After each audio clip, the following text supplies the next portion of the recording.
Waka. I forgot I had that back here. And it's the only Alaska Native word I know. Really. So my apologies to people from other language families. I learned that a long time ago. No offense, we don't have one for hello anyway. Raise your eyebrows and nod your head. And we'll accept you. Yeah. So I think so many of you have been here to the previous sessions, right? And we've got a couple more coming in now. Let them get a chance to get seated. How many people are teachers? How many people are linguists? Okay. This is a question I asked in previous sessions. How many people were linguists? And that was yesterday, and 3 or 4 people went. I am, but I'm not bragging about it. With me, linguists are good. They can be a lot of help. And I wasn't, even though I say that I have no linguistic training, the fact that I'm sitting here with linguists and talking about linguistic type stuff doesn't worry me. But I'm here to talk about teaching right now. And with so many teachers here, I'm worried. Okay? How many of you went to teacher school or teacher training? Yeah. Okay, I'm extra worried. Okay. Just to review, again, Six Nations. There's a few new people here. That's where Six Nations is. And again, it's Six Nations because there's at least 6 nations of people that live there. 6 nations of the Iroquois. 3 of those 6 languages are still spoken. In our dialect, in Mohawk dialect, we only got 2 first language speakers left. Although we got 2,000 others that live in the east, they speak a different dialect. And I've been teaching since 1999, adults only. It's a full-time program. And we teach a first and a second year adult immersion program. We teach an online program. We have a YouTube channel. And we have a website that hasn't been updated in a couple of years. And people taking notes, be mindful that if you email me, my email's on the last slide, or you can do that email address also. I'll send you the PowerPoints. I'll send you the link to the PowerPoint so you don't have to take notes unless you're something that's particularly memorable. But most of you, not most of you being teachers, some of this is stuff you already heard before, okay? But we're in an immersion program where we're together, myself and students, for 6 hours a day. It's a little dealing the same class 6 hours a day, all in language. It's a little different circumstance than perhaps some of you are in. So yeah, this is the third of the 4 sessions that I'll be talking about. This is teaching method of what we do. Yesterday I talked about the root word method, this polysynthesis business that our languages are based in.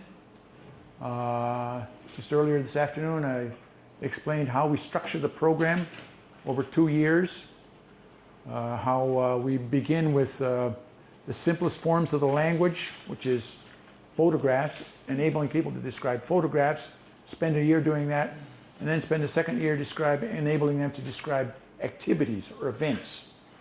Okay? So this is all theory. How the language is composed, how the program is structured. And here I'm going to be here talking about teaching methods. And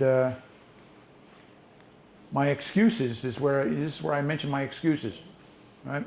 Not a first language speaker. I didn't speak it as a boy. My parents didn't speak a language. I have no teacher training, which makes me a little nervous in this company. And I don't know anything about linguistics, okay? That being said, how do we do what we do? People saw the, yo, You might feel at ease to let you know we did it the Western way, so you're okay. I'll take the last, okay, now, thank you. So how do we do what we do? How do we do it? You know, they say it's not bragging if it's true.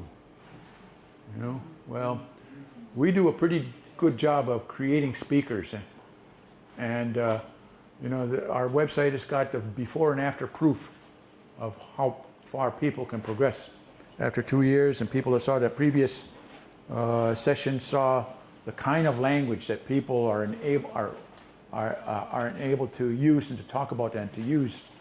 And it's pretty impressive. But how do we do this in the classroom? What happens in the classroom? Well, a big part of learning any language is memorization. One of my previous slides, I said that students have to learn 2,000 bits of information in order to be a proficient speaker of Owennatekha. 2,000 bits. But I said each one of those little bits can explode into all kinds of extra details that you have to master, truly master, if you're going to learn that one bit. And how does things get memorized? Well, even at the beginning, in order to get into our program, people have to learn 40 words to get into the program. And so this is about 20 of them. These are 20 of the 40 words that they have to learn to get into the program. So we've got, why doesn't this thing, everyone work? There we go. He likes it, Ranuas. He likes me, Laginuas. He likes you, Yanuas. I like her, Kenuas. I like him, Rinuas. I like it, Ginuas. I like you, Gunuas. It likes her, on and on and on. They're all the pronouns that we use when we attach to the verb to like something. The end of the word is all the same. It's the beginning that changes. And that's just a lot of memorization that makes no sense at all to a beginner. And when I give them a list like that, it's not that helpful.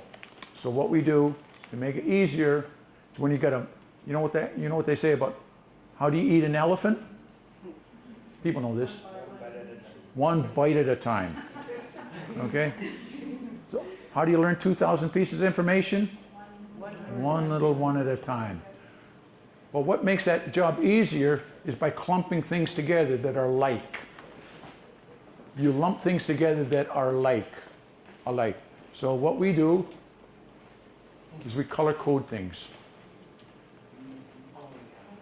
Okay? That is color coded from that. But still, it's still a little busy. That's kind of busy. Okay? So we can further organize that by saying we've got 3 sets of pronouns there. Red, blue, and purple. Okay? Red prefixes describe the relationship of someone to something. I like it. You like it. He likes it. She likes it. We like it. They like it. I to it. I'm the doer. Okay? Then we have the blue set. Whoop. We have the blue set. What do you know was? It likes me. It likes you. It likes him. It likes her. It likes us. It likes them. That's the relationship where I'm not the doer, I'm the doee. And then we have this other family, this other set of pronouns. Gunuas, purple. I just mixed red and blue. So, purple, that'd be a good one to do. To describe the relationship of someone to someone. That set of pronouns doesn't exist in English. Right? There's no such thing. Where those two thoughts of I and you combined into one piece of information doesn't exist in English. How many of your languages have a set of pronouns like that? 1, 2, a couple anyway. So here we got this whole family of prefixes. We've got, in our language, we've got 15 of these, 11 of these, and 35 of those. And they can get not just I to you and you to me, they get pretty complex, right? You and me to them. And those two to all of us. And all of you to him. So they get a lot to memorize. And how do we master that material? Well, flashcards. Flashcards, okay? And on the first day here, I got up on my soapbox and said that schools won't save the language and technology won't save the language, but flashcards will help. Schools will help, right? And flashcards will help. They will just get that piece of information into your head. And in the session just after noon, I explained that to get into our program, students have to learn 40 words. And I said that people can learn those 40 words. They could use flashcards to learn them. But it doesn't guarantee success in the program. Right? So, but they got to get in those 40 words before they even get into the program. So flashcards help, and I recommend that right at the beginning. Use flashcards. And I push Anki. And now there's, and of course the internet is such an amazing tool. They have places that rate restaurants, right? Places that rate all kinds of things, you know, cars. What's the best car? What's the best restaurant? They got a website that just rates flashcard programs. And everybody, this is probably the best reviewed thing, Anki, okay? And it's free on Android, doesn't exist on BlackBerry. Who uses BlackBerry? And it costs $25 on Apple, okay? But it's the best reviewed one. However, Quizlet's another one that my kiddies love. I say kiddies because they're young people, right?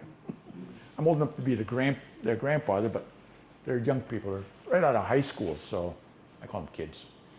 My kiddies love Quizlet because it's not just a flashcard program. It's got games built into it where it'll quiz you. You just don't have to memorize and memorize and study and study and study, which is what Anki does. And Anki's got capabilities that the Quizlet doesn't. But they both, and this, well, this one of Cram, that also is one that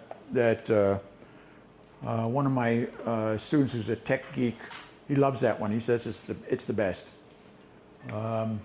But they all operate on the principle of spaced repetition. The thing is that these are all things that you can have on your telephone.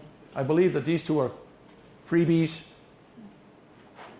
But freebies, index cards are freebies. And in spite of the fact that all my students have telephones with the capability of downloading any of those apps and make them where they have the sound file right there, they can have a picture attached to that card and have that wonderful tool there. Most of them want to make paper flashcards. They carry that phone around, it's never more than an arm's distance away from them. Always there. But no, they got to make flashcards, you know, and 2,000 flashcards is a lot of cards.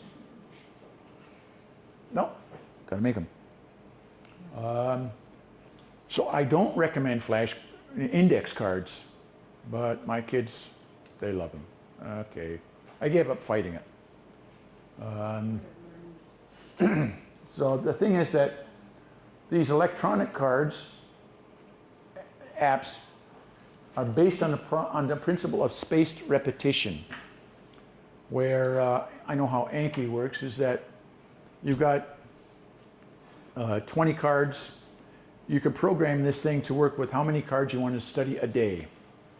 And so many you program it to say, I want to learn 10 or 20 new words a day. And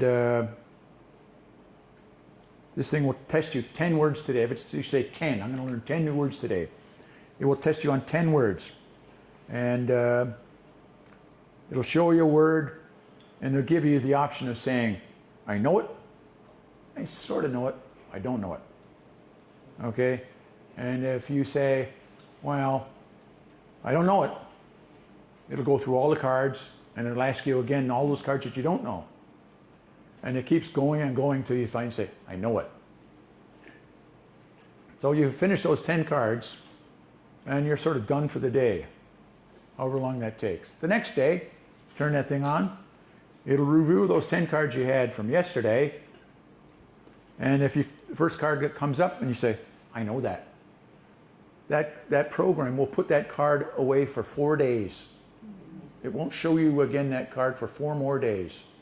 And 4 days from now, you see that card and say, I know that card. It won't ask you for 2 weeks.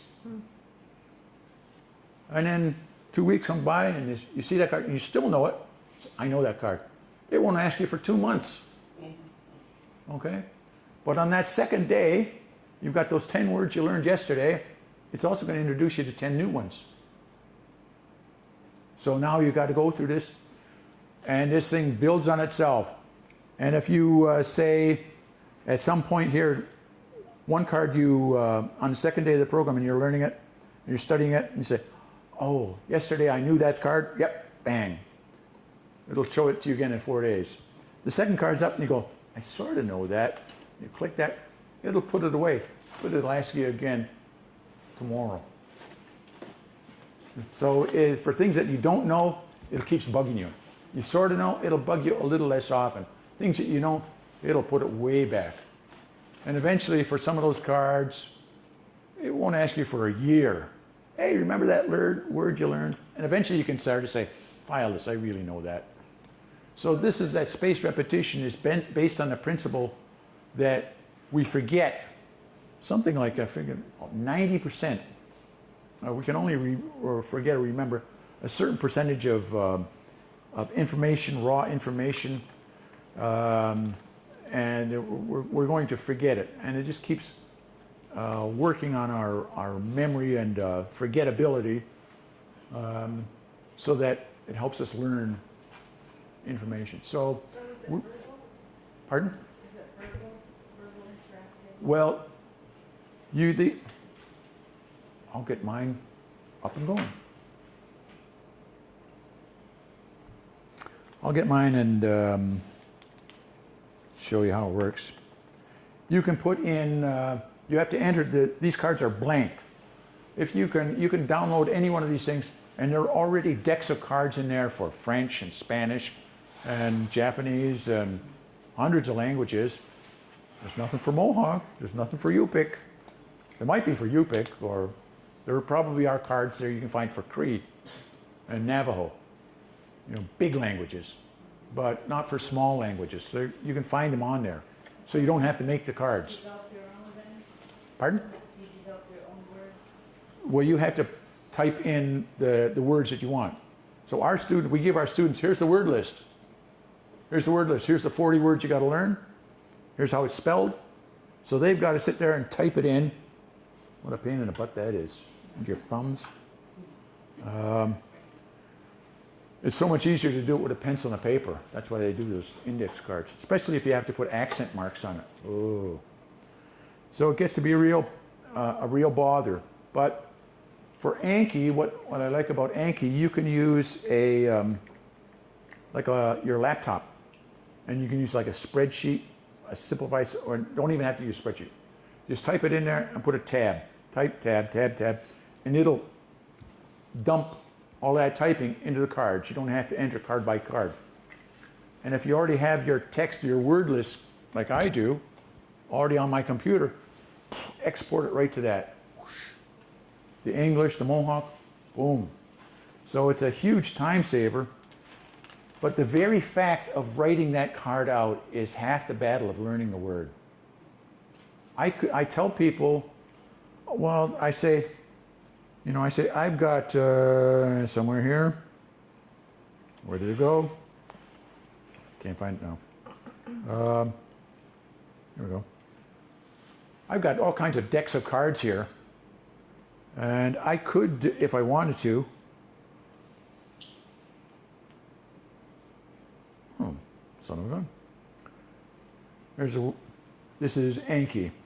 Okay, and I say, oh, I know that. This is saying, this will ask me again in 1 minute, 1 day, 4 days.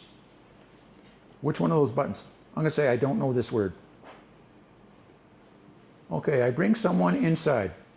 Dakia Dunhawe. See what happens. Son of a gun, Dakia. Oh, it's another version of the word. Well, I say I sort of know that. And that'll ask me 10 minutes. I bring something here, Dakaway. There you go, Dakaway. So I know that 4 days. If I wanted, I think I don't have it, but there are a sound file will play as well. So you can have where you don't see anything, you'll just hear that sound file. And you go, what the heck does that mean? And you've got to figure that out. It's all how you program it. You can just put in a picture and say, what is that? So you can don't put pictures in there, you can put sound files, and you can make any one of those things the first thing you see. It can be the English word, it could be the Mohawk word, it can be a picture, anything you want to program it, and that's what you see first. But I could send these decks of cards to my students, just email them to my students, they could dump them in there, and they're ready to go. Hundreds of cards. But I don't do that. Because the value of flashcards is writing them out in the first place. And I say to people who are making flashcards, whether they're typing them out or writing them out, when you do that, write it out, and say it aloud when you write it. Write it and say it. Because the act of saying it and writing it reinforces. You hear it, you see it, your hand is occupied with doing this. All of those actions reinforce one another about what that word is. So writing a card, making a card, has got tremendous benefit. They'll learn that so much quicker than if you just give them the deck. Okay, so if you're into flashcards, make your own. Okay, that's where the huge benefit comes from. The other thing is that one of these cards was, I blame somebody. And I'm thinking, well, you often want pictures on your cards because a picture will help open up another area of your brain to cement this idea of an idea and a word and a sound. And you think, I blame something. I don't have a good picture for that. I don't want to go looking forever on the internet for that kind of a picture. So what you can do is just scribble some symbol. That means I blame somebody.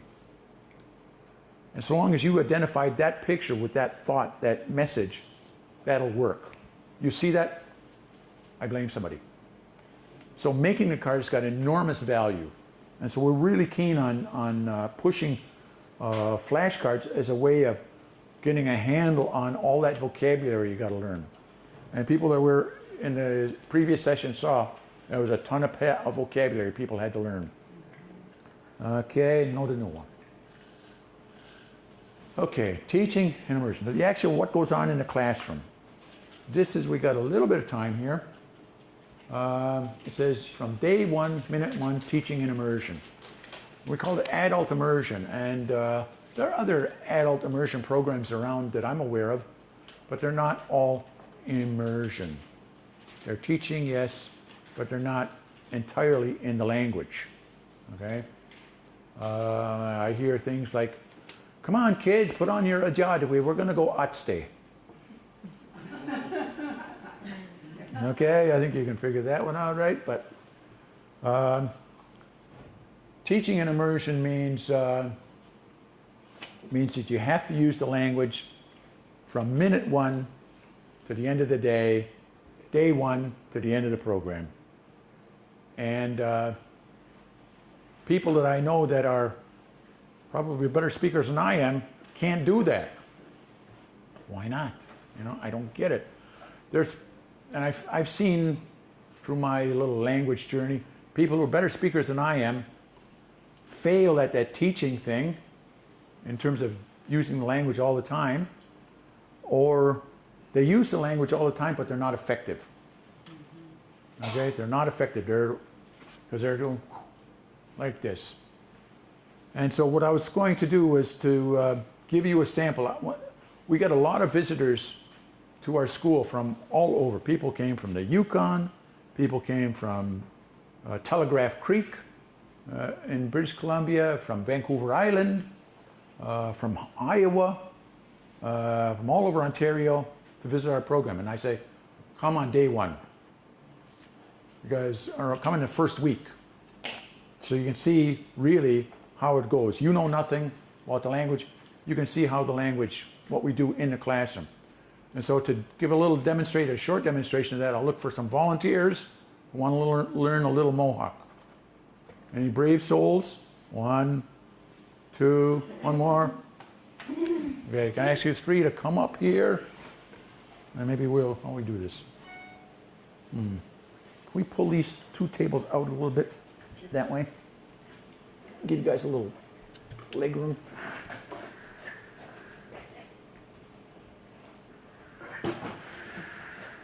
Okay, I'm going to spin these chairs around. Okay, great. Now go to Yate Watson, Yate Waterlooney. Yate Hoditerlooney, man. Yunerde. Hey. Okay, so this is what happens on minute 1, day 1 of our program. Sego. Sego.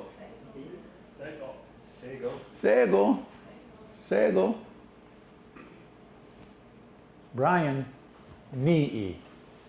Brian Nii. Ugadinize. Uganize.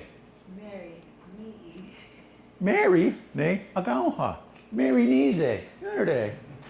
Brian Nii. Eric Nii. Eric ne Lauha. Why yunerde? Eric Nize. Eric Nize why here? Eric Nii. Yeah. Nete. Eric ne Lauha. Ryan Nii. Ryan ne Lauha. Ryan Nize why here? Ha. Oh. Ryan Nize. Ryan. Ryan Nii. Easy ne Ryan. Nete. Nize. Brian Nii. Ryan Nize. Ryan Nii. Unkani. Ryan Nize. Brian Nii. Ryan Nize. Unkane Lauha. Unkane Lauha. Eric. Yvonne. No. Eric. Eric. Eric. Ne. Nize. Yeah. Brian Nii. Oh. Brian Nii. Eric ne Lauha. Lauha. Eric ne Lauha. Lauha. Ne. Lauha. Eric ne Lauha. Eric. Unkane Lauha. Eric. Eric ne Lauha. Ne Lauha. Why? There you go. Unkane Agauha. Mary. Ne Lauha. Yeah. Eric ne Lauha. Unkane Agauha. Agau. Agau. Agauha. Agau. Unkane Agauha. Mary. Mary Agau. Mary ne Agauha. Agau. Mary Gonize. Ha. Ha. Mary Nii. Why? Brian Gonii. Ha. Brian Nii. Brian Neza. Brian Nize. Brian Nii. Hey. Huh? Brian Neza. Ha. Brian Nii. Mary Nize. Wahi. Ha. Mary Nii. Wahi. Mary Neagauha. Eric Nize. Wahi. Ah. Eric Nii. Nii. Nii. Neti. Eric Neagauha. Dano. Ryan Nii. Yate scared. Yate scared. No, don't know why it's.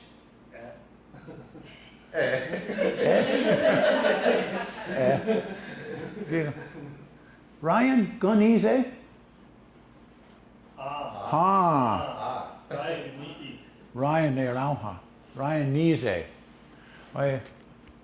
Brian Gunii? Brian Nise. Uh-huh. Mary Gunne Agauha?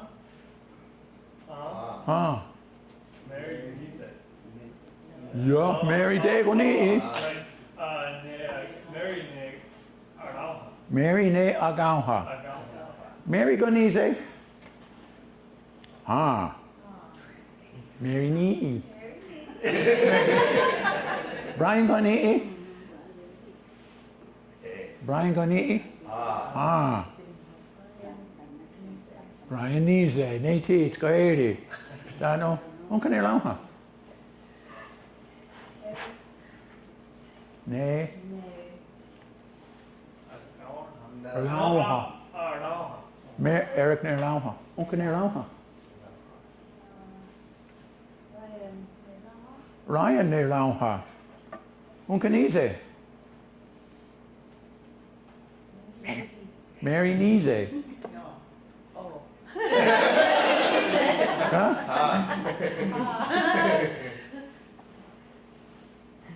Right, Eric near Lauha, wahi.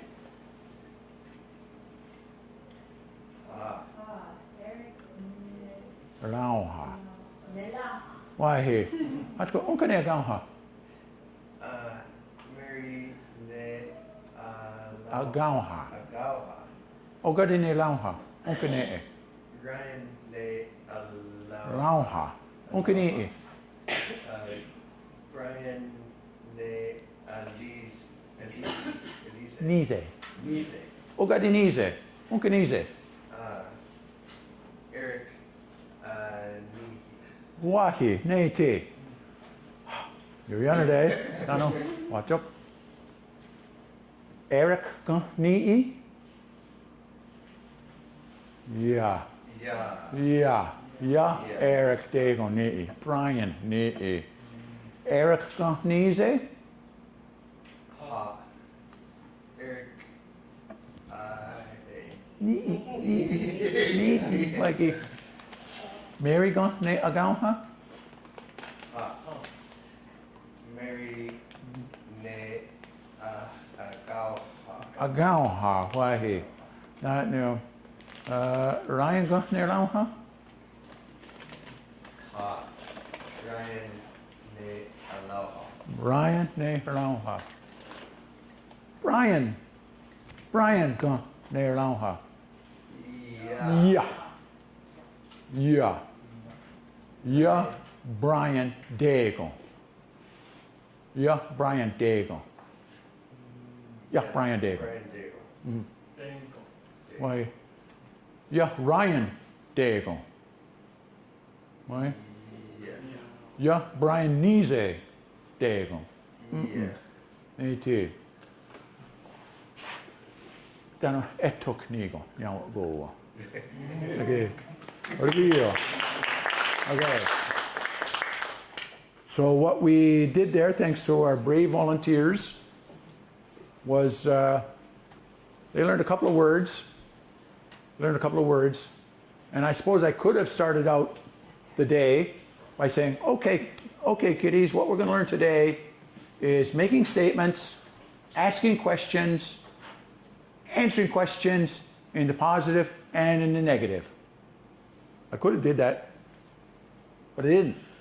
But that's what those three people learned. Learned how to make a statement. They learned how to to negate that statement. And they learned how to ask a question. Oh, I forgot to do that. I was going to drill them in how to ask a question. Like, get them to say, who's that? Who's that? Okay? And if I asked them, how do you say who in Mohawk? Anybody remember? Anybody remember how to say who? Unka. How do you say you? Nize. How do you say him or he? Okay. So we learned, and she, Agauha, and I, E, right? How do we make a question? I said, Eric Ganize? There's a question right there. Okay, so here we learned a ton of grammar, rules, grammar about phrasing yes or no questions, making statements, negating those statements in 10, 15 minutes, right? And that's all we do on the first day. We got to know one another. We insist that people wear name tags with their English name, not their Ungohonwe name, because people know Bob and Susie and Kathy, but they don't know Owennatekha and Dehodakaradu. Okay, so they don't know Ungohonwe names if they have them. So we start with their English names with name tags, and we start like that, and that's how they learn. Goes from the morning starts from 8:30 till coffee break, or we're just doing this back and forth, and they've learned. If we were to summarize it at the end of the day, at the end of that first session, you guys just learned how to make a statement, how to make a statement in the affirmative, how to make a negative statement, how to say who, how to ask a question for who, how to ask a yes or no question, how to say something is not the case. Well, we don't explain that, because I'd have to do that in English, and I don't want to do that. Okay, and they learn how to, as these three brave souls did, how to use the language in context, and they're picking up from visual clues, and they're picking up from their fellow students, and you'll notice that there's a couple times there when somebody would falter. I didn't always supply the answer. I would look to somebody else to supply the for them to supply the answer. Okay, and that's, I have a slide here later on, but I want to mention it now, and that is that the program is about immersion, but that doesn't mean that in a 6-hour day that the instructor is speaking 6 hours. Okay, and I've been to classes, immersion classes, where it's just all in a language all day long. And that instructor, if I sat there with a stopwatch and timed when the teacher started talking and stopped, and when the students started talking and stopped, I had 2 stopwatches, one for the teachers, one for the students. And I timed how long. I've been in classrooms where the teacher is spending 90% of the class time talking, the students are spending 10% of the time. And students in that situation are not learning how to talk, they're learning how to listen. Students in that situation end up understanding, not speaking. So that means you got to, as the instructor, you got to minimize your speaking time and maximize student speaking time, which means that if there's a question, and there's always questions, I'm always asking questions, I will, for the most of the time, I will ask the person I expect will have the answer. I'll ask them first. Because what I want them to do is to supply the correct answer. Then I'll ask somebody else who I think might know the answer. And hopefully the student has been listening and sort of says, oh, that's the answer. And he's heard it from me, and he's heard that, and maybe that student supplies the right answer. And you go around the room, and going to the student who figure probably doesn't know it, that's the last person I ask. And hopefully they've been listening and paying attention, and with the same question answer, hopefully they finally figured out, oh, I don't understand what the question is. No clue, but I know what the answer is. Okay? And that's where adults, kids are another story. They'll go with the program. They'll go with the flow. But adults don't always go that way. Adults, and especially people, I found, people with a lot of schooling, they don't like being in a situation where they have to say something and they don't know what it means. Oh, they don't like that at all. they're getting pushed into a corner, pushed into a corner, pushed into the corner.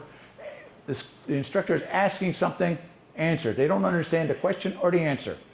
It's coming on, all of a sudden they're the last one in the room.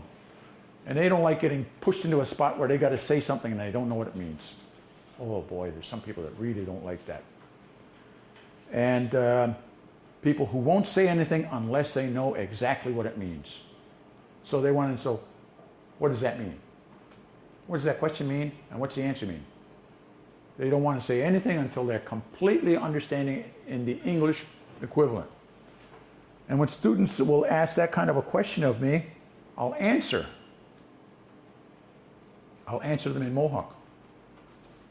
They'll ask, oh, what's that mean? What's that mean? And real early, we teach them how to say, what does it mean? And how do you say? You gotta know how to say that. So they say that right off the bat. Oh, no, the gondo ne te unkane lion. And I'll explain to them the answer entirely in the language. That doesn't make them happy either, because they don't understand my explanation. And the explanation always is a lot more complicated than the simple question. Unkane lauha, who is he? I say, oh, no, the gondo ne unkane lauha. What does unkane lauha mean? I say, Yate wagare yonko ne lauha tano ito wahiri wanuno se o no hodi mi sinodo. And of course we tell them going in, this is what's going to happen. You might be in this situation, go with it. Go with it. And try not to be a pest about it. But you know, a few people are like that. So that's what's going to happen in a few circumstances. Most people will go with it. But you've got to maximize student speaking time. Minimize, if you can, teacher speaking time. So I will ask, we have our class size, we max out the class size at 12 students. That's all we have. And that's because I have taught class with 15 students, and that was too big a class. Because when you're going to ask 15 people one question, it's a long time till that comes back around. And those students, it's too long. And they don't get much speaking time. So we cut class size to 12. And we can further maximize student speaking time by, on day 2, after we've gone through this little naming exercise, I would say, Eric, et seri wanunos ne Mary o unkane lauha. I'd say, Eric, seri wanunos say Mary unkane lauha.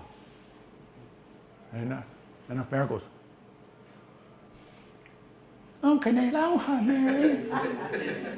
Okay? So I played a fool. Unkane Mary, unkane lauha, Mary. And he gets the idea. Oh, unkane lauha, Mary. And then when there's this kind of setup, I'll say, Eric, seli wanunos ne Mary, and I go, yetsukude, unkane lauha. Finally, they get the picture, and she gets, oh, unkane lauha. So she'll ask. I'll say, Mary, it's early when no say Ryan, unkane agauha. Okay? And then it's tell Mary to ask Eric who he is. And then you tell her to tell him who you are. I do that kind of stuff, and then it's basically start the ball rolling, stand back. The students are then asking the questions. Okay? The students are then asking the questions. They get the idea there's a game going on, and so immediately on like day 2 or 3, they see how this is going, that there's a little game and little sequences going, and they know how to go with it, and they go with it even though they might not completely understand it.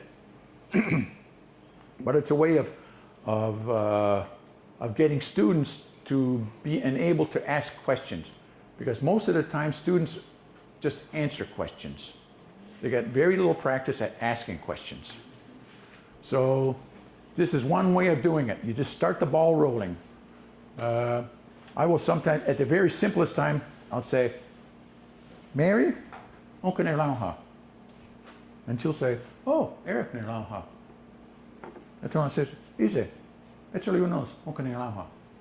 And I'll just do hand signals or something, and they get the idea, oh, somebody else has got to do it. And they start asking all the way around, and I don't have to do any talking, and they're practicing. And all I'm doing then is correcting pronunciation, correcting mistakes. That's all I'm doing, and they go around there. So that's one way of maximizing student speaking time, minimizing teacher speaking time. Right? And of course, not too long, and that session I finished, the first afternoon session, I explained that in that first unit, we're only dealing with 3 verbs. The verbs to like and to know and to ask questions about names. What's your name? My name is. So that's the only things, but you just heard me talk about, tell him what your name is. Ask him what his name is. We got 2 verbs that they're, hey, that's not in the program. It's not. But they learn how to use it. We don't test them on it. We don't test them on those kind of questions for 6 months. We don't test them on that for, well, maybe 5 months before we formally test them when they're required to know that information. But they've been using it for months because it just, oh, this is how that works. So we're introducing new vocabulary all day long that they're not required to know, that we don't test them on. We give them a handout. This is the material you're required to know that you will be tested on in 2.5 weeks. This is what you've got to know. But that's only just 1 or 2 pages, you know, or a few pages.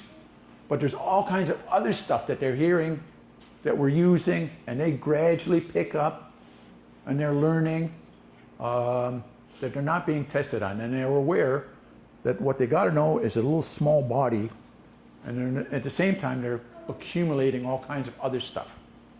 Okay?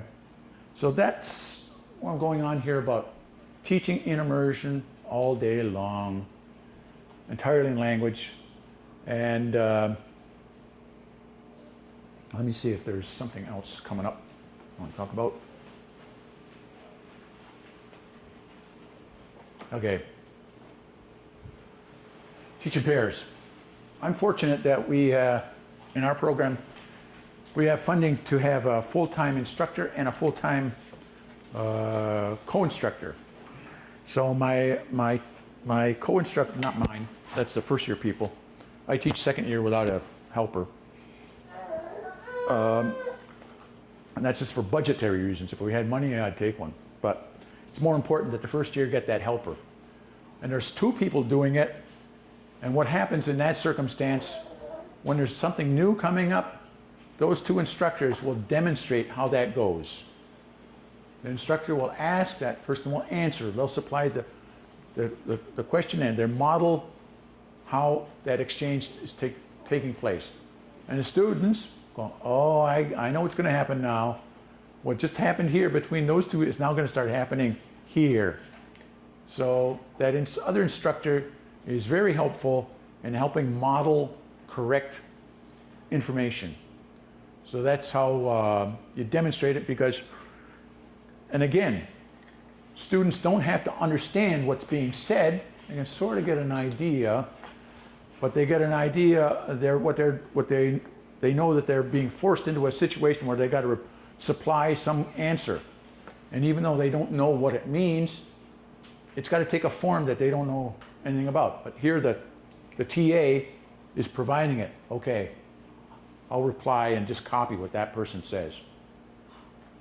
And so, and of course, the more this happens day after day, eventually this stuff starts making sense and they understand it without any English explanations. So the whole point of, oh, te seri wanuno se nea gauha, et seri wanuno se nea lauha, seri wanuno. You hear that enough and you finally go, oh, that's the verb for questioning something, asking something. They figure it out. And that's how the language is learned, not by English, Mohawk, English, Mohawk, English, Mohawk. It's in context. So we do that, and if you are fortunate enough to have 2 people in a classroom, that's how we use them. The other thing that it's a big help, an enormous help, we split the class in 2. Each person takes a smaller half the class and goes through drills. We start the day with maybe we may have a review of the previous day, but there's new material that's delivered in a demonstration or a little skit or something that the teacher and the co-teacher work out. And then we drill it, small groups, and that's why it's even, it's better because small groups, if you've got 6 students in a group, they don't have to wait for 12 people to answer before they get their turn to talk. So it's much more efficient in giving students speaking time. So teaching in pairs is a big help. No English. The instructors don't use English, and we don't allow the students to use English. We're a little lax in the first day or 2 until they've learned how to say, how do you say, and what does it mean? So those are the first things that they'll say in English, and we'll teach them. We have to act that out. They'll say, "Oh, what does that mean?" So we have to act out with the co-instructor the proper way to deal with that, so that the student learns, no hodo gondo neti. They'll learn how to say that. And then once one person says, "Okay, class," well, not class, agwego, all of you guys, "Oh, no hodo gondo." "Oh, no hodo gondo." Okay. And so everybody goes, "Oh, no hodo gondo." Okay, so you do that kind of stuff. So that we have a no English rule, and we finally sort of clamp down and we talk about penalties, and there are really no penalties, but we scare them. There are going to be penalties, And after a while, it takes a couple of months, and people will slip up and use English, and they go, yate yo yanade, easy what's that, what's doing again, yate yo yanade.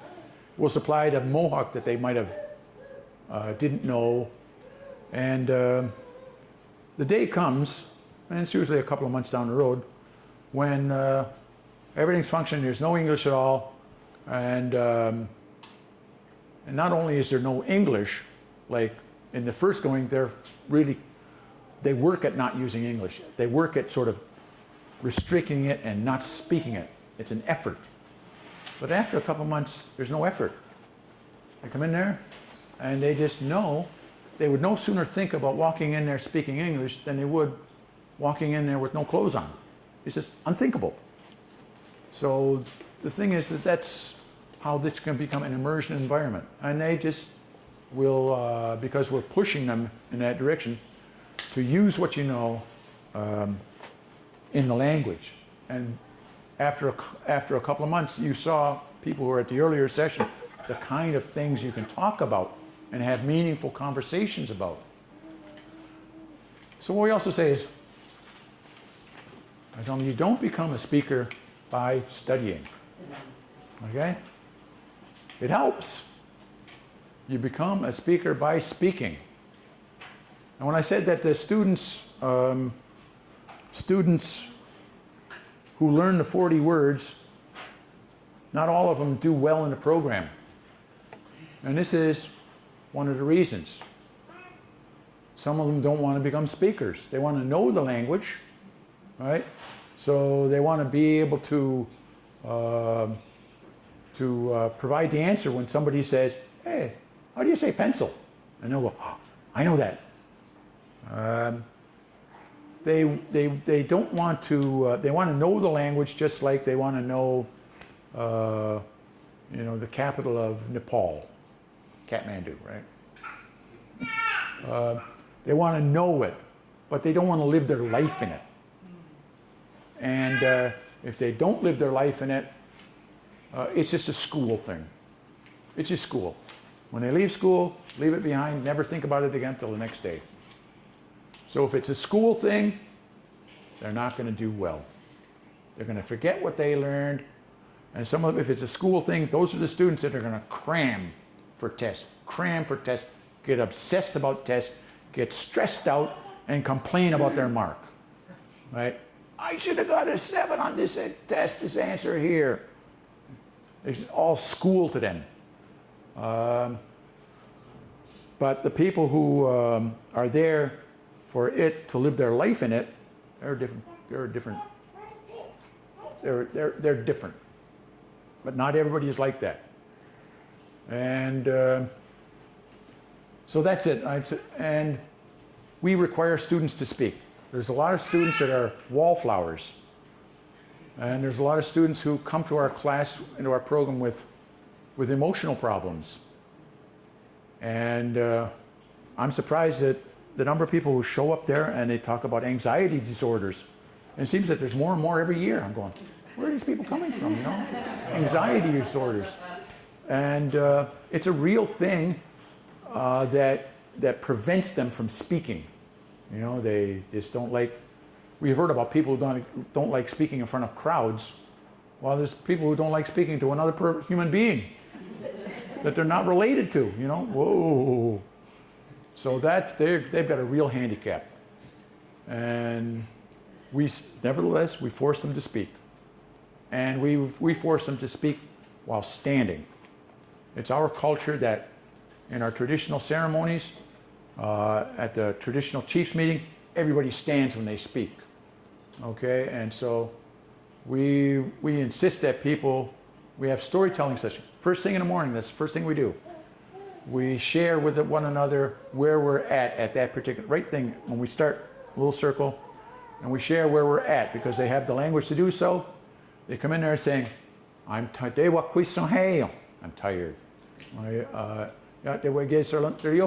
I didn't have a good rest. I'm a little sick. But I'm happy to be here. Okay, so that's a little report about where they're at, and we insist on them doing that, so we know where they're at. If they're in a good mood, if something good happened with them, in the early goings, we allow them to give those little statements in English. I'm really happy today because my mom won the lotto, the radio bingo, last night, the big jackpot. So you want to give that person a pat on the back, you know, help them celebrate. They come in at, we're getting you going lakson. And I might ask them, why are you sad? And they'll have to explain in English in the early goings, well, my goldfish died. You know, and I'm really sad. I've had that for, you know, almost 6 months. Okay, that's a tragedy. But people report, and we get to know where they're at. So if somebody's sort of had a tough time, we cut them some slack. We don't press them. And if somebody's really in a good mood, well, we'll sort of let them lead the way. Even if they might not be a natural conversational leader, we sort of push them to the front because they're in a good frame of mind. So we force people to stand up and speak and talk about themselves. And we take our groups and we visit those other groups, adult immersion groups in Ganawage, and they don't have that thing. They just sit there and we have to meet one another, and the other people in the other communities will sit there and says,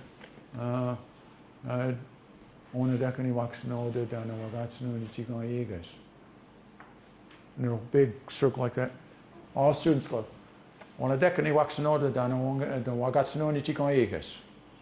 I tell them, stand tall, stand proud, and speak up, you know. And now they go out in the community. There's some community function, they get up and speak, right? And everybody else is polite and whatnot, but so they're a good-looking bunch when they do that. I think I'm running behind here. Learn by ear first. They got to learn a lot of vocabulary. You saw the list of nouns that they had to learn. We teach through the ear first. The first couple of months, they don't have desks. We don't allow them to use pencil and paper. They can't write anything down. I won't spell it. I won't write it on the board. They got to learn it through their ear. And they say, I gotta write it down so I don't forget it. I said, no, you want to write it down so you don't have to remember it. Right? Right? I can look it up. I don't have to learn it because it's right there. I can look at it. So no, we insist that people learn through their ear. So this is what we do. Okay? This is how we teach all kinds of vocabulary, all kinds of vocabulary. Okay, so what we do is I'll go through here and we're gonna do that right now. Okay? Dagos. Dagos. Oh, that's too long. That's too long a word. Git.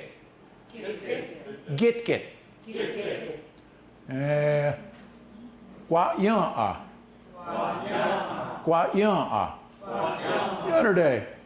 Quis. Olvio. Agagwin one. Olvio. Dagos. Git. Gwa yan Quis. Dagos. Git. Quis. Gwa yan Git. Quis. Gwa yan Dagos. Who wants to be tested? Who's brave? I know, sorry. Who's paying attention? Come on, volunteer. Okay, one more time. Dagos.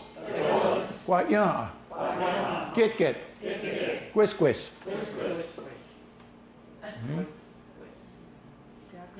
Okay.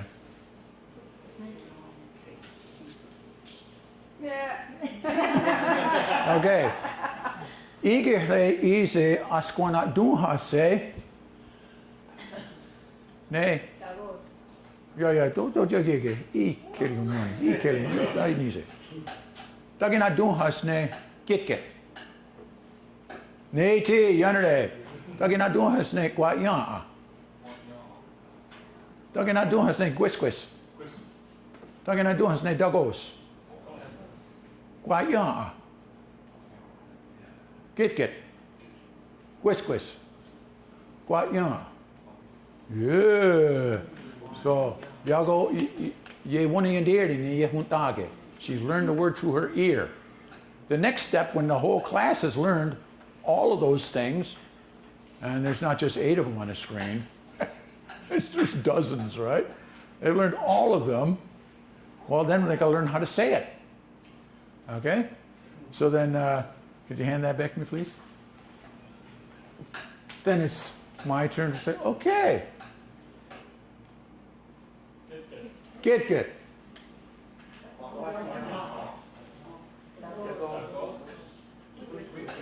Okay. So we'll go through the whole class, and they're going along this, and then I'll run into somebody who's not having a good day, having trouble with it, and I'll go that, and if they go, dagos, and I go, quis, yatta, guayan, yeah, git, anete, and then I'll go, guayan, huh, quis, yatta, tskairi, git. So we keep going back and back. Keep going until they know all of them. And we do that for the whole class. So that's how students learn vocabulary. They don't see the word, how it's spelled.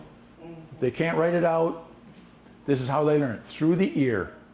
And if you people saw that before and after video from Owennatekha yesterday, you saw him being asked the questions, what's your name? How old are you? Where are you from?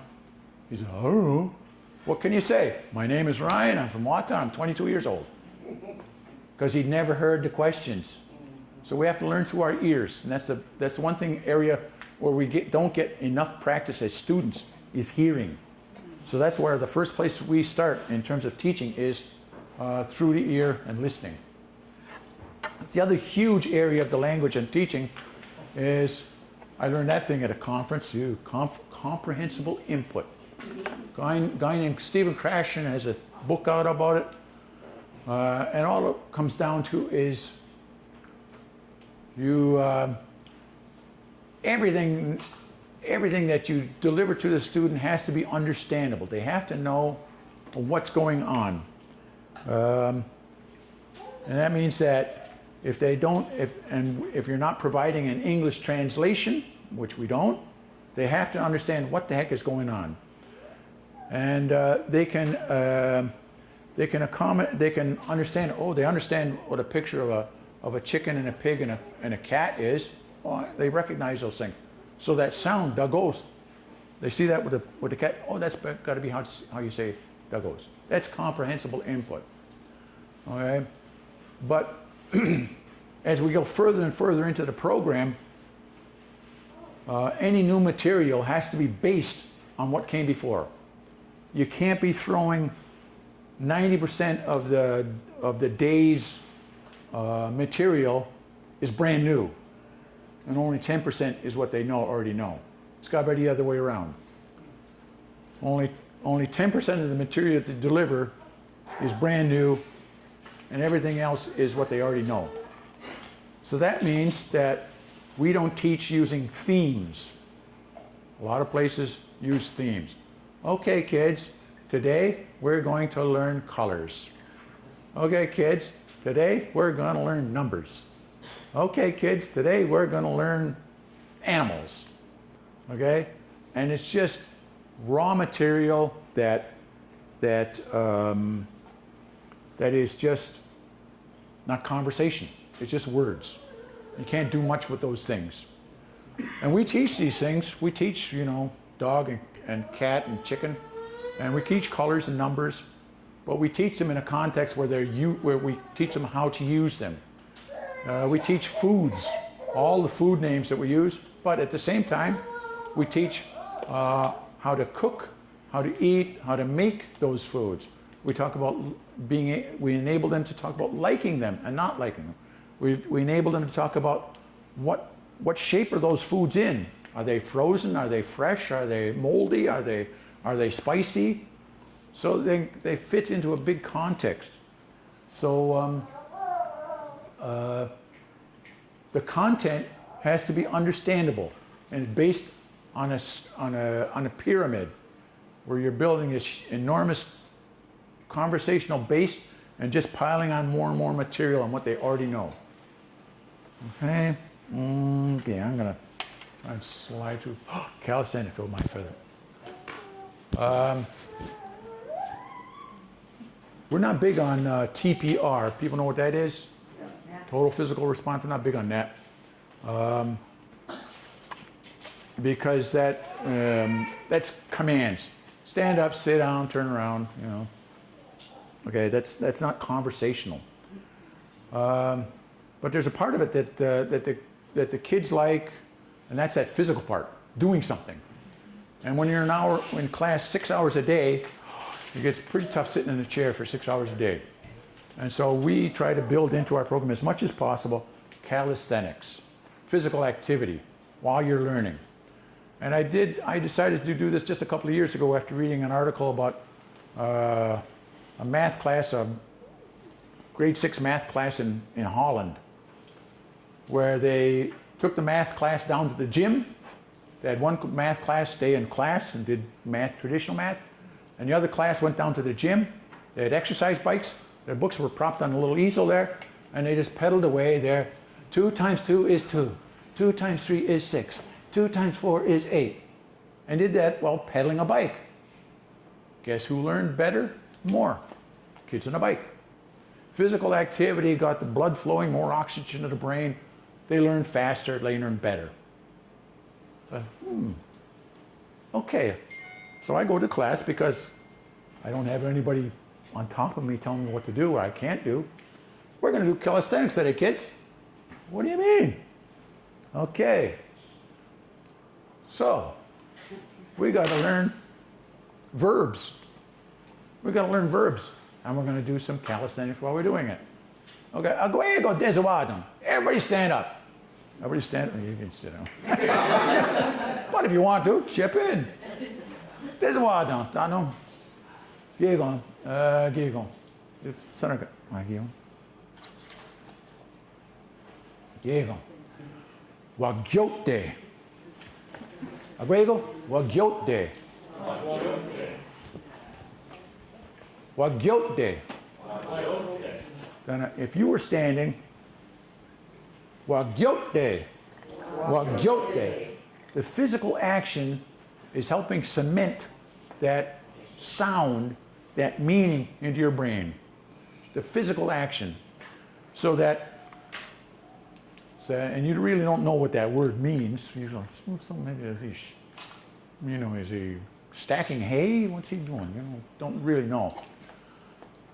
So that it becomes this, a pair, and somebody sees somebody standing with a pitchfork and they go, well, go there. So the physical activity helps, I think, it's my theory, completely unproven, my theory, this is helping them learn better, but it's also making the daily grind a little easier, a little more fun. That's a bigger purpose, and I think, it's a theory, unproven, that it's helping them learn it faster and better.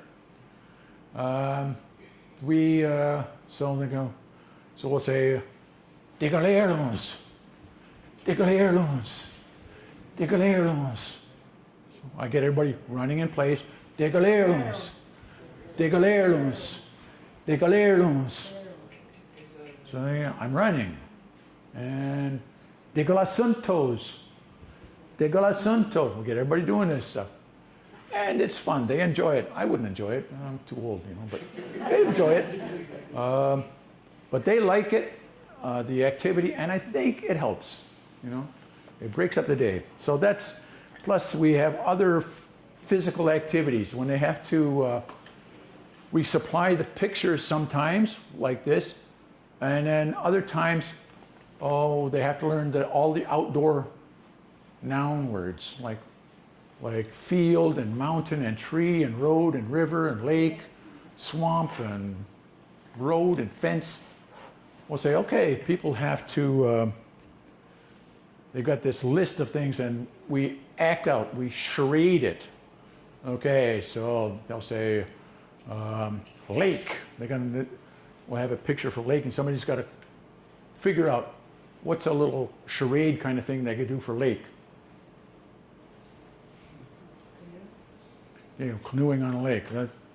And people invent, like they say field, and they got to come up with and some of the things are pretty funny and hilarious, so people love that thing, you know. People might go, cow eating grass or something, you know. They fence. So people invent, so we're in a big circle, we stand in a big circle, and people will just do the motion, and the class has to spit it out. Fence. And they do this, and I think it might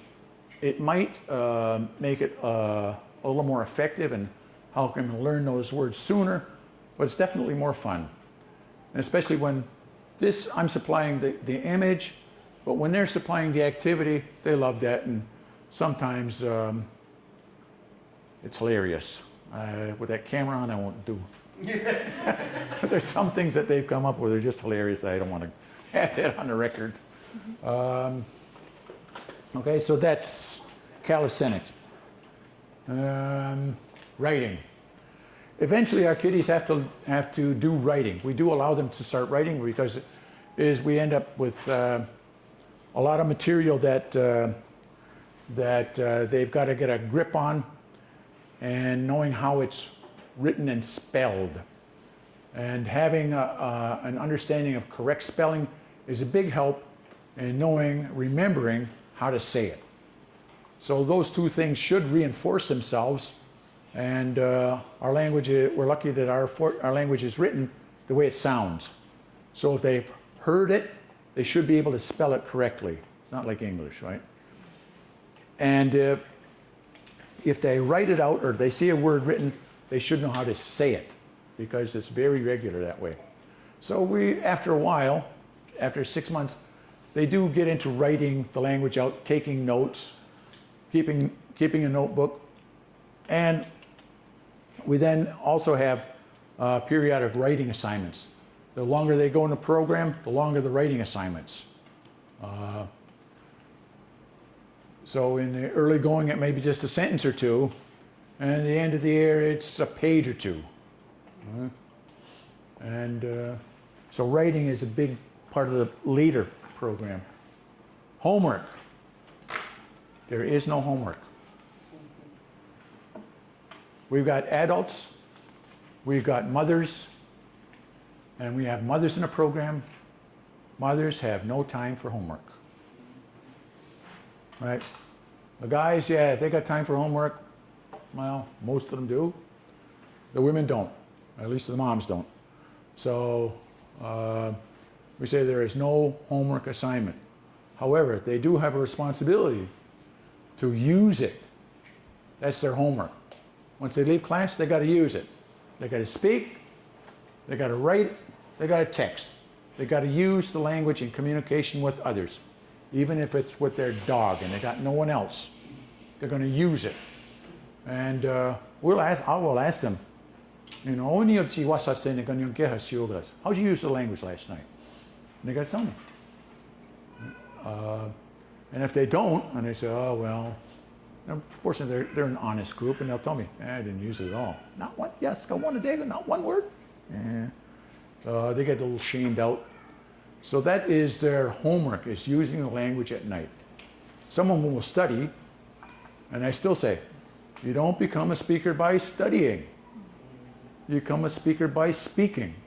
So that's what we're really forcing that. And that's probably more important than what they might have learned during the day. So that's my email address. You want copies of the PowerPoints, I'd be happy to send them to you. It'll just be okay.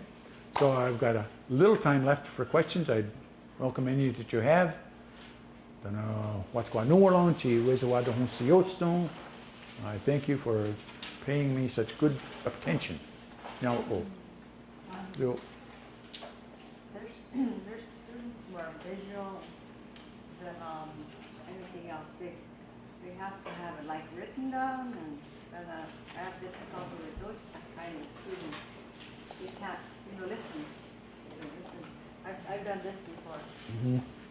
Yeah, so I'm a little antsy about sharing this with people who've got a lot of training and a lot of experience doing this, and our adult students, some of their, if they're 30 years old or 40 years old, they've got a lot of experience at the school business, and oh gosh, they're pretty set in their ways and they don't want to change. Yeah. So I'll write it out at the beginning and tell them what the verbs are, or the life and stuff, but after a while I'll erase it and make them do it. I could do that, but I don't. I said, no, you're going to learn my way. If you don't like it, take some other program. That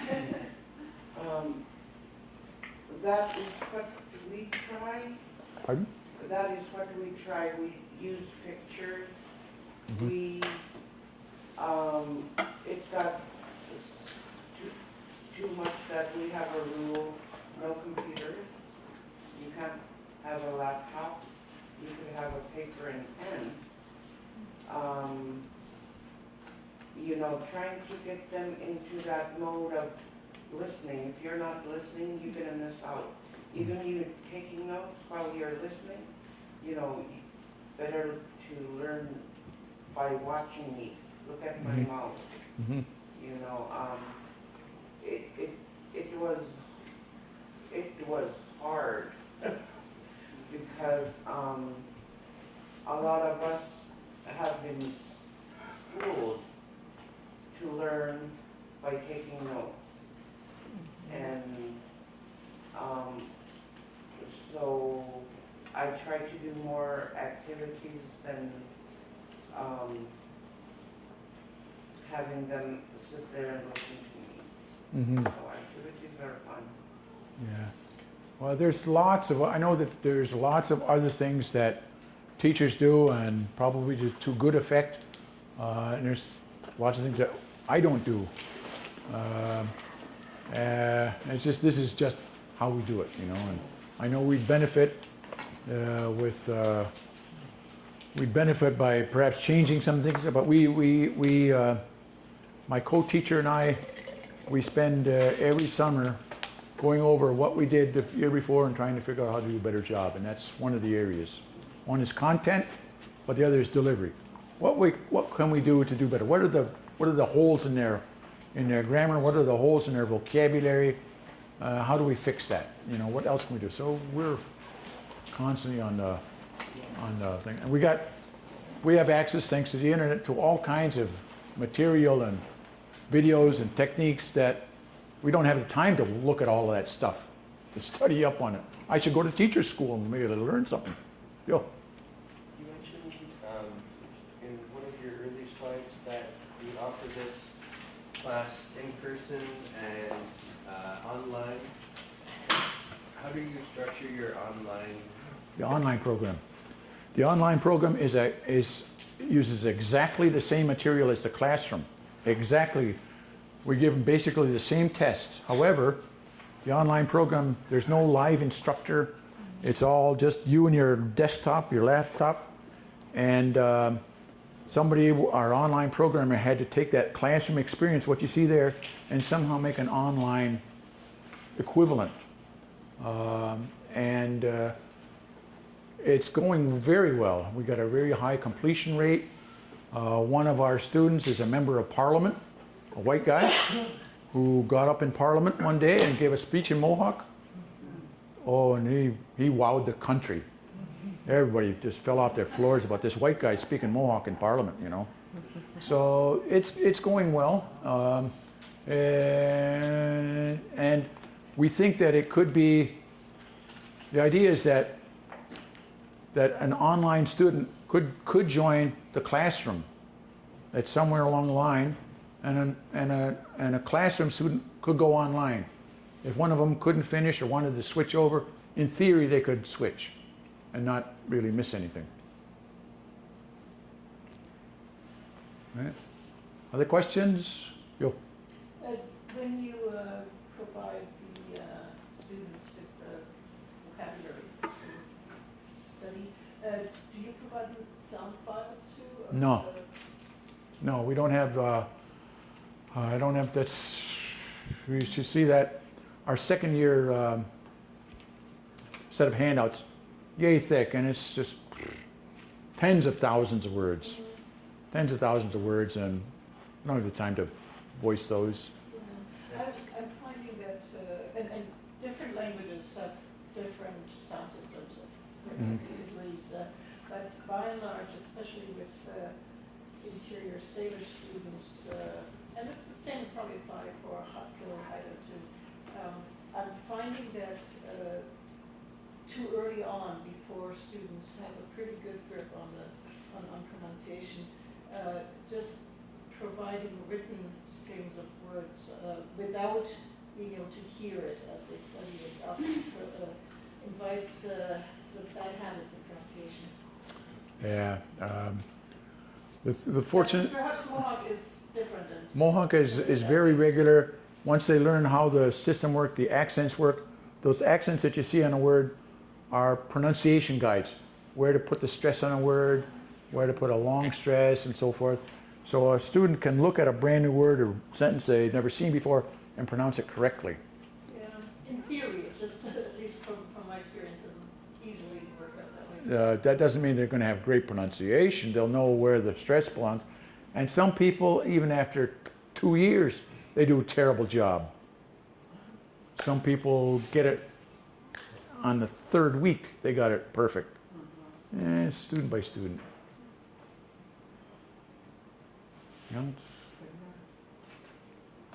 Yo tunjung haje aska, going once. Yo tunjung haje deg. Yo.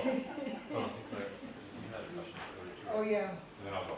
Okay, you said the contents, and I missed what you said also, the contents. Content. Yeah. I talk about content. Mm-hmm. Would that be the comprehensible input slide, perhaps? Yeah. Content. That just has to be, all of the content has to be structured so that it's based on something they already know. Oh, Students on day one know 40 words. I like it, you like it, he likes it, so forth. We just build on that, okay? And the delivery, we have to deliver the material so that they understand it. So if I'm using charades or gestures, they get it. I have two questions. One, you talked about this Q&A at the beginning of each of your classes. Do you have a list of prompts that you use, or you just kind of come up with it day by day? We do an opening ritual at the beginning of the day, but then everybody's got to get up and tell us where they're at mentally, emotionally, just so we know, because we got to be together all day. And so at the end of the year, they can get up and talk about just about anything, about where they're at mentally and emotionally. And oh, I'm having a yard sale this weekend, you know, so if you got anything you want to bring over, okay. Oh, what's your address? We have those little conversations. So you have little announcements. That's the time to share that. You know, oh, I won't be here tomorrow. I'm going to my sister's wedding. You know, oh, what sister? You know, so little things are shared in that way. And then we have a formal storytelling session once a week where people are have expected to give longer stories about anything, but usually it's about themselves or their family. Okay. And then my last one is, do you have a list of milestones, chronological milestones that you use with their students to see if they're hitting each one on? In the 2 years I that suppose you they're offer? benchmarks or assessments. Yeah, benchmarks, To some yeah, degrees, assessments. right? Well, if you saw the earlier presentation, it was our content. We test students on the content. I think there's 12 different units in the first year. So we test them on whether they know foods, how to deal with foods, their names, their conditions, their verbs that we use of foods. We test them at the end of that unit. So there's a milestone, and we can take a look back at the end of the year. Well, they hit all of these things except this one here. And if somebody doesn't pass a particular unit test, they have to go back and do it again. Are they oral tests or? They're oral tests, so they're not written.